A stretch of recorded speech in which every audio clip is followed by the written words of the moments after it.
So these cards have all sorts of subjects that I've overcome or am overcoming on, and we pick at random and let them decide what I'm going to open up about next. This is going to be an awkward one, but no, do you know what? It's not awkward at all. I mean, I'm pretty sure everyone has experienced this, right? Losing friends. It's something I really didn't think would ever happen to me, I have to say, like as in my adult years, because I thought the playground behaviour ended when you leave school. Wasn't I wrong? Wasn't I wrong? In my early 20s as well, like, well, put it this way, I got married at the age of 20. We had 250 people at our wedding. That's a lot of friends, and I don't have a big family. And I was part of a community previously, and yeah, I feel like losing friends is like the best and worst thing. I've learnt a lot, and ultimately I've become happier because of it, but also I so appreciate every lesson, every friendship, every time that I've had with each person that I've had experiences with. Whether I'm friends with them or not, I wouldn't change a thing. I don't have any regrets, and I truly do thank each person for being in my life at some point. I now have only really a few close friends, but losing others has been, it's been painful and confusing, really confusing actually. I now realise that it's a lot to do with projections and a lot less to do with me. It can make you feel like a terrible person when people start treating you differently. It makes you question who you are, who others think you are, and living your life trying to be a certain way just to keep friends rather than operating from a place of authenticity. Like that's totally wrong. Being authentic and then letting whoever loves your authentic energy be around you is the way forward, trust me. I have the best friends that I've ever had, but one thing I always say is you haven't met all the people that are going to love you yet. You still haven't met them. No matter what your age is, whether you're 20, 30, 40, 50, 60, you still haven't met all the people that are going to love you. You still might not have met your soulmate, your best friend, people that you are just going to click with like that and be friends like you've known each other your entire lives, because it's about quality, not quantity. Your best friends aren't the ones that you've known the longest. They're the ones that just instantly feel you on a deeper level and feel like you've known each other years. But we're going to get into it because honestly I've got a lot to say on this subject, and it's something that affects a lot of people, and I want to help you see the beauty in it, and I want to help you remove any self-doubt from situations like this. Okay, don't know what we're going to get up to, but we'll see. So I'll see you in the morning. Morning mantra time. So we do this with or without the girls. In fact, there's something quite special about doing it without them, because I feel like the card is especially for me. Oh. Yay. Okay, let me explain, because obviously it's not a negative card, but it's also not like setting my soul on fire either. I guess not every day is a whimsical your dreams will set you free mantra. It's incredibly valid, to be honest. Why am I resisting it? Not even my pen wants to write this mantra down. Repeat after me, even if you don't want to either. I release all feelings of regret. No regrets.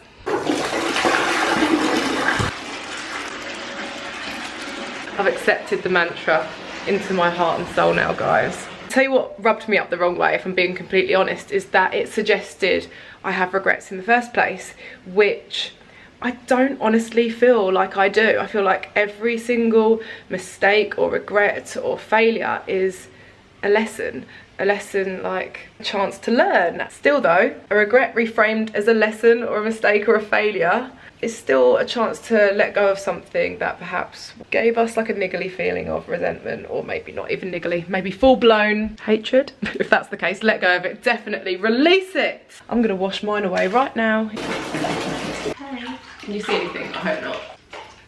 get ready with me to take myself on a date. I'm taking myself to see the new Beyonce Renaissance film. I'm excited. I'm actually reading this book called The Artist's Way, and it basically challenges you to take yourself on a date each week. And although I do love kind of going out with friends and bonding over shared experiences with others, I am really excited to do this on my own actually. Losing friends. At one point in my life, part of my identity was having loads of friends, to the point of actually not asking questions or holding myself back when it comes to certain experiences or opportunities, which is mad. Why? Oh, the idea of not doing something that I want to do because I hang around with someone else that doesn't think it's cool or wouldn't approve. Did it really make me happy? Was keeping a friend that didn't potentially love the authentic version of me worth it? No, absolutely not. And it's something that I have been grateful to learn along the way. I think the biggest lesson is learning something about ourselves. I would definitely say that it's important to not hold any resentment if you're going to let people go or people are going to let you go, because then it's not really a lesson, it's actually just punishment. So holding on to bitterness, being angry at anyone you've lost, that is just punishment, not a lesson. It takes effort to get to that point and a lot of healing. I keep flashing you, so I'm going to have to turn around. But let's all agree that in life we want to grow, right? If you don't, I really don't think my channel is for you. But I wish you all the best. But to grow, we have to push ourselves outside of our comfort zone. It's impossible to grow within your comfort zone. Some friends will challenge your new perspectives, and that can be for the better, and sometimes it can be for the worse.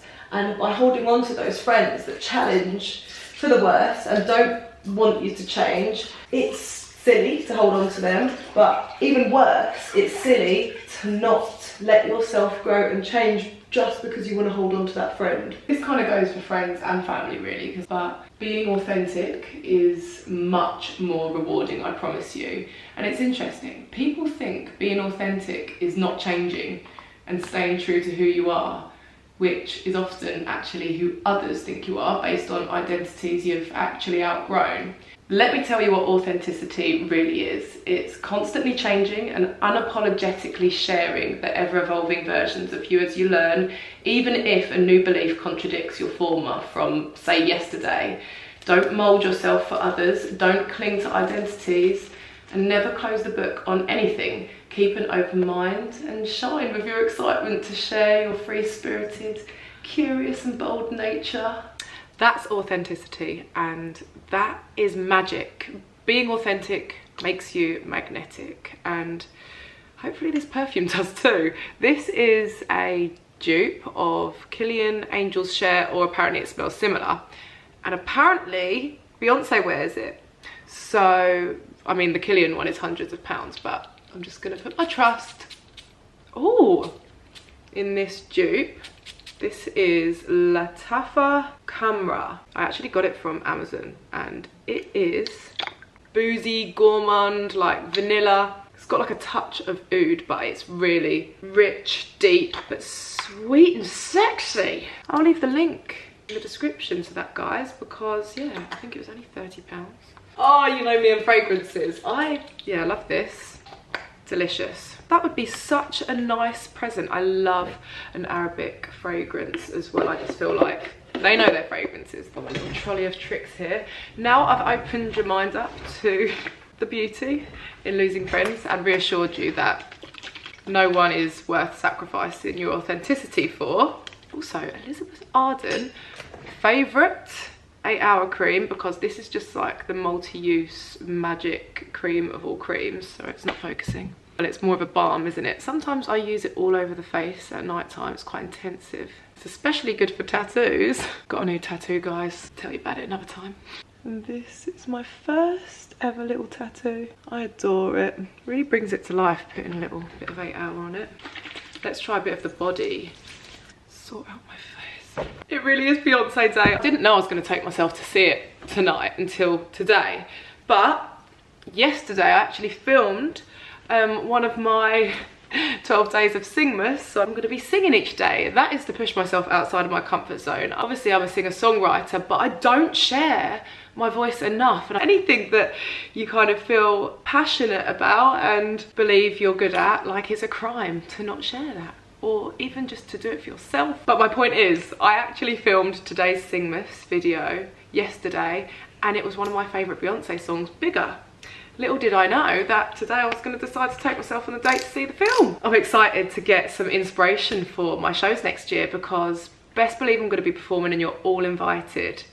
I've got so many ideas in my head already. It's a crime that I've not done my own headline show or tour yet, and it's because I've had a lot of fears surrounding it, and it's because I've been creatively blocked. It's literally something that I am remedying now, healing, and I'm even more excited to have like the recipe to this journey to share with others once.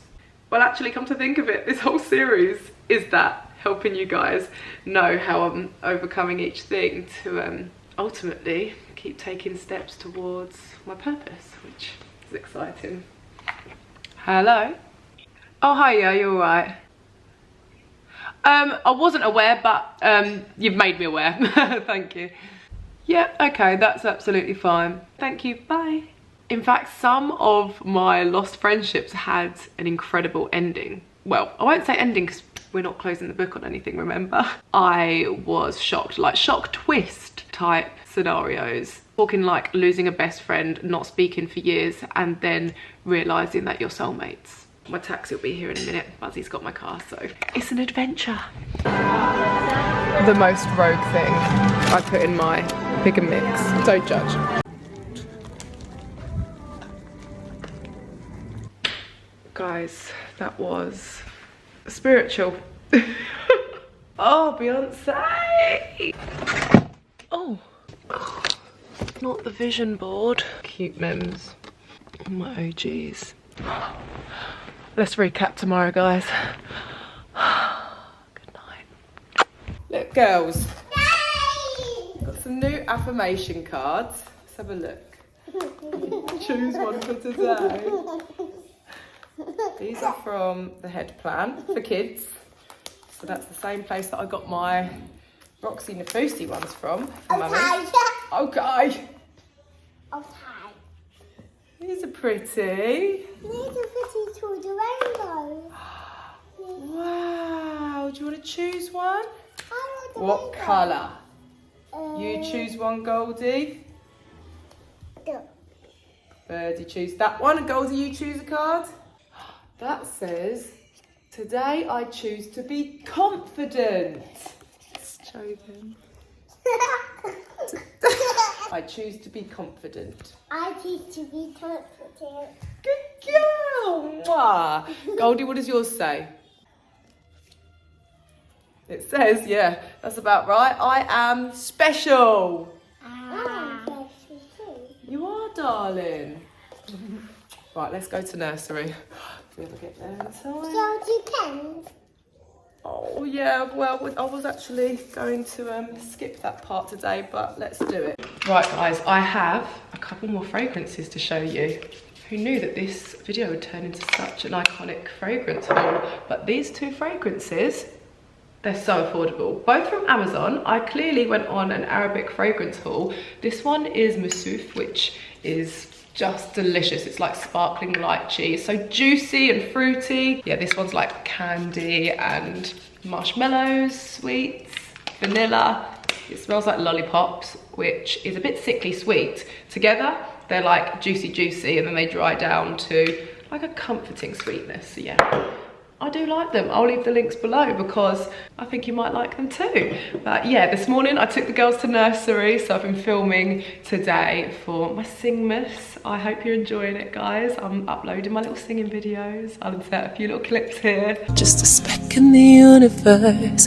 I want to be where the Pillow. If you have any requests, please do head to my videos and just comment below, and what I'll do is I'll record as a reply to some of my favourite suggestions. This was the book I was on about in the bath, by the way, The Artist's Way. Really enjoying it. It's almost like a bit of a journal as well that I'm writing in and completing tasks and just, yeah, kind of reviving the artist in me. I'm also about to stick on these nails too by my friend Rach, Rackstar Nails. So I've lost friends in a few ways, you know, the classic growing apart, leaving school, leaving jobs, but the experiences that I'm going to speak about that have affected me are the painful experiences. And I'm not innocent in this either, actually. Upon reflection, which is why this series is so healing for me, for all of us. Like, I'm still working through it as I'm opening up. But yeah, upon reflection, I can now see where I have gone wrong. I wouldn't say that I deserved how I was treated, but it has helped me realise how I have perhaps contributed towards a fundamental problem in a community in the first place. Let me explain. So in my early 20s, I lost my best friend. It was very painful, and it was kind of through my decision, or at least the group of friends that I was besties with. Truly, the situation really didn't need to be taken so personally by myself or any of the girls,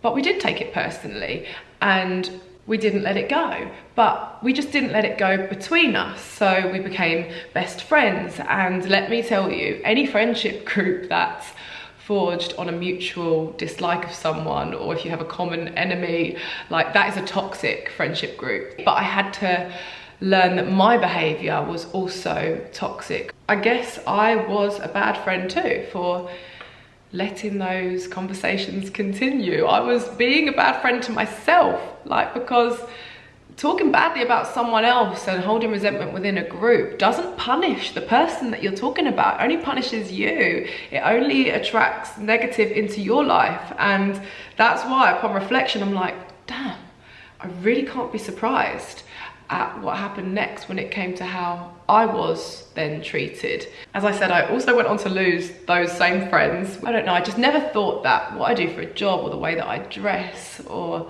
traveling the world, other friends I have outside of my friendship groups within a community I was a part of, like, I never thought they would be reasons for people to basically tell me I'm a bad person and I'm not worthy of hanging around with them. Like, I was so confused. I questioned my entire personality, every principle, everything that felt like I was born with, I questioned, because I'd never been made to feel like that much of a bad person before. I'd never walked into a room previous to that and felt like people pitied me because I was not good enough. Like, it's being anywhere near anyone that you feel like that around or projects that towards you is so unhealthy. I truly lost myself, and now I'm not a victim by any means. I'm so grateful for that like experience, because it's helped me to realize the power of projections, the power of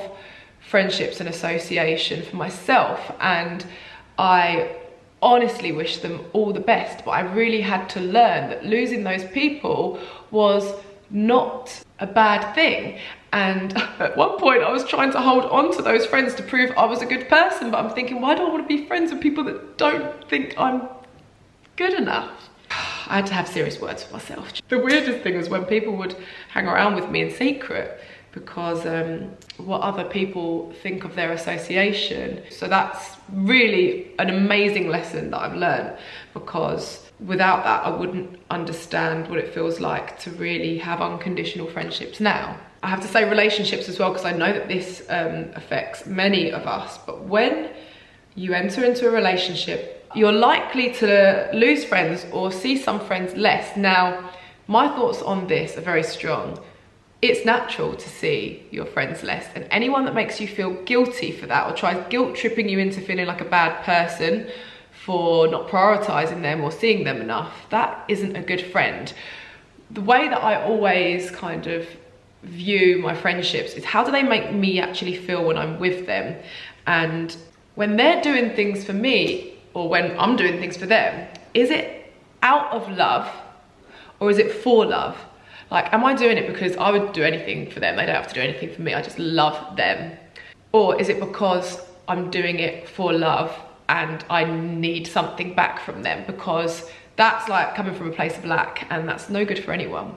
In fact, that's actually unkind to do things based on transactional ideas, and it doesn't end well. Something else that surprised me, and I have to correct myself, because I said that you're going to lose friends if you decide to quit alcohol or give up an unhealthy habit that kind of bonds you with friends. And at first, I'll have to admit that I did see some friends less, and I thought, oh, that's it, I'm not gonna be friends with them anymore, they won't wanna hang around me. And then I thought, well, they're not actually true friends if actually they don't wanna see me when I'm not drinking. So what really am I losing here? It's mad to think that like you'd want to keep a friend that would encourage a behaviour such as a drinking addiction, or if you're trying to give up smoking. Or but do you know what? The people I thought that I would lose, they came back with more respect, more love, growth. Oh, I so feel for you if you're losing friends. I really don't recommend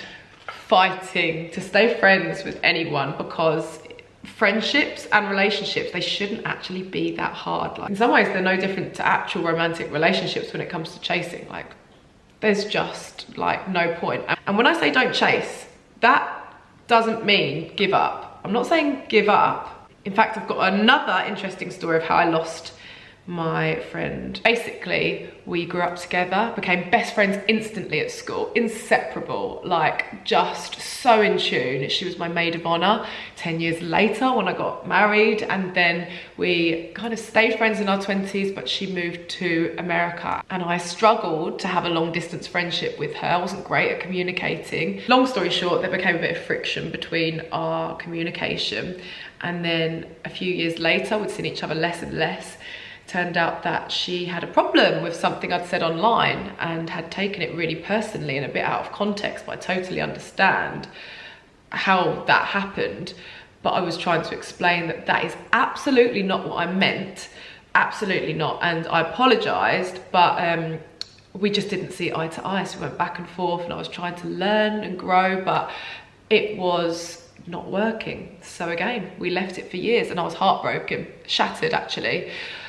Felt like I'd lost a sister, and I felt like, honestly, for years, it was so confusing because this was like my lifeline. I was not supposed to lose this person. So it bothered me, and I thought about her a lot. So years later, when I thought of a few like precious moments, I thought I'm gonna text her and let her know that I cherish every single experience and moment we've ever had. And wherever she is in life now, like it's okay that we don't perhaps have a future together, or we are not friends anymore, but I want her to know that I cherish everything prior to that. Like you can't actually ruin a friendship, you can't ruin anything. If something's already happened and you've enjoyed it, it's impossible to ruin it. You'd have to time travel back in time. So I texted her that, guess what? She sent a long reply apologizing for all the things she felt like she had projected, had said, had reasons why, and I was just mind blown. But I don't know why I was surprised, because we are soulmates. We have a connection that is like no other, and we were just like, she is my family. And now we've got new levels of a deep friendship, and I'm so excited to see her when she comes back to the UK. But yeah, so that has a beautiful little twist in it, and it just goes to show you that letting go of the resentment, and well, I didn't even have resentment. The point was I wanted to let her know that I wasn't holding on to any bitterness. Once you've made peace with something, beautiful things happen. Like once you have peace with anything, incredible things and miracles are attracted into your life, I promise you. What do you think of my nails? They're cool, aren't they? I love the colour. So yeah, now I've got a little handful of best friends, but I'm so enjoying meeting new people, having new experiences, new friendships, and just seeing where life takes me. Like some of my best friends I've only met within the past few years, and like I'm 31. So I bet you've got so many more friendships to come. Nearly forgot to get my cards, didn't I? So in each episode we pull out a card at random, and it determines the topic that we're going to talk about. I'm not looking, I promise. Oh, okay. It definitely affects us all, and I definitely have the recipe to help us on our way. See you next week.